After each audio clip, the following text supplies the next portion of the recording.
గట్టిగా బ్రష్ చేసినప్పుడు పళ్ళలోంచి బ్లడ్. ఇవి కామన్ గా మనం చూసే ప్రాబ్లమ్స్ కదా, ఇలా ఎందుకు జరుగుతుంది అంటారు? బ్రష్ చేసినప్పుడు రక్తం వస్తుంది అంటే రెండు రకాలు. ఒకటి, మనం బ్రష్ చేసేటప్పుడు ఫాస్ట్గా కానీ కొద్దిగా ఓవర్ జెలస్, కొద్దిగా ఎక్కువ ఫోర్స్ ఇచ్చినా కూడా ఒక్కోసారి కొంత బ్లీడింగ్ రావడానికి అవకాశం ఉంటుంది. అప్పుడు పెద్దగా భయపడాల్సిన అవసరం లేదు. It is healthy, but because of మన బ్రషింగ్ టెక్నిక్ లేదా మనం కొద్దిగా ఓవర్ జెలస్గా బ్రష్ చేయడం వల్ల వచ్చింది.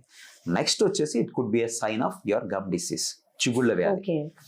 చిగుళ్ళ వ్యాధి స్టార్టింగ్ లో ఉన్నప్పుడు ఫస్ట్ సైన్ ఏంటంటే మీరు బ్రష్ చేసుకుంటా ఉంటే బ్లీడ్ అవుతా ఉంటారు. మీరు ఎంత జెంటిల్ గా బ్రష్ చేసుకున్నా కూడా మీరు ఊసినప్పుడు మీ ప్రతిసారి ఊసే పేస్ట్ లో బ్లడ్ స్ట్రీక్స్ కనపడుతూ ఉంటాయి. కొన్నిసార్లు అడ్వర్టైజ్మెంట్ లో చూపించినట్టుగా యాపిల్ అలాంటి కొరికినప్పుడు you can see the streaks of blood also some times.